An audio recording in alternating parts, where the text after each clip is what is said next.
go over some of the different buttons that you'll use for embroidery from across the front all the way down to the side here.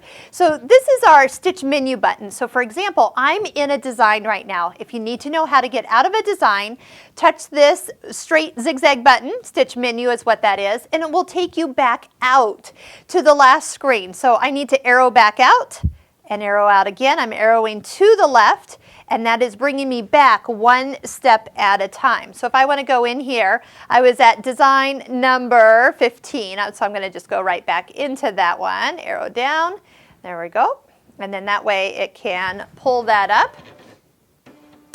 There we go. Now the first thing that it comes up with is a different hoop size, so that's what this button's for. This is so you can set your hoop options. First thing is to do is arrow to the right, touch, and touch OK for the 240 by 150 hoop. That way it knows which hoop I'm actually have attached to the machine.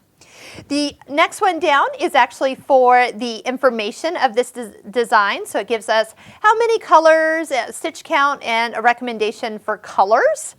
This is our settings menu, which we do have different things in here, such as thread tension, or if we want to turn off the automatic stop for the cutting. And that's probably about all we really need to set for embroidery in here, yes. Good, and then we'll touch the set menu button or the picture of the tools to get out of there. The arrows right here with the 4 corners, that is going to allow us to see where the top left corner is. That's why the little cursor kind of moved to the top part of this picture. And my needle also moved to the top part of where that would actually be. Touch it again.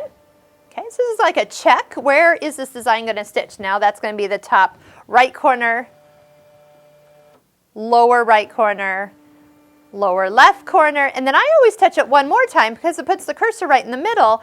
And then if I have a mark on my fabric, I can move this up, down, left, or right to be perfectly centered on the mark for where I want to embroider.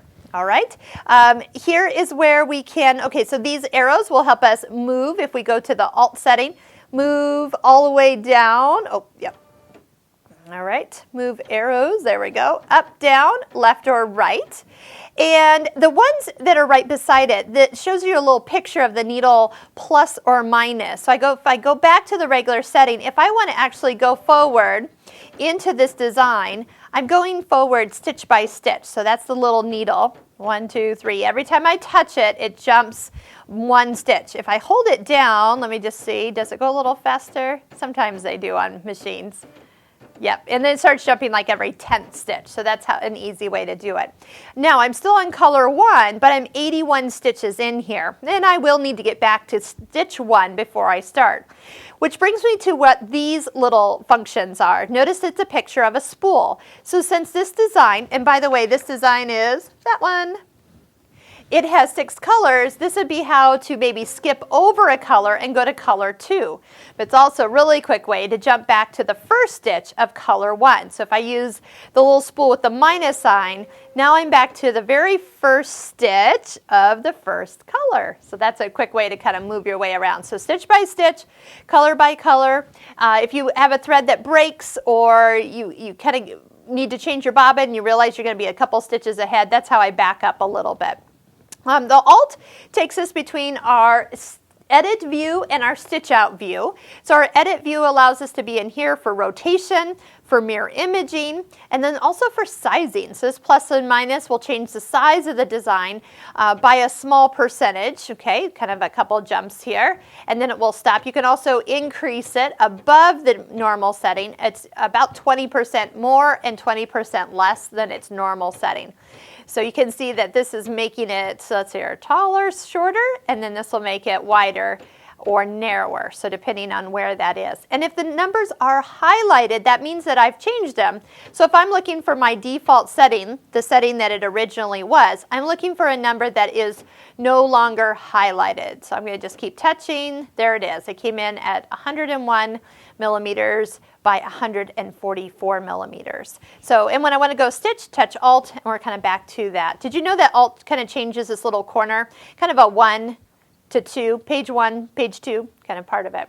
Now, over here with stop, we do have where if the stop will come on lit up, I should say, and that means that it's going to stop after every color.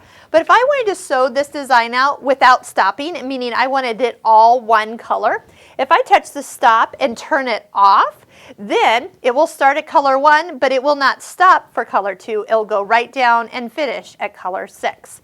Now, don't accidentally turn off the stop. Oh, I need to stop the machine, and you push that.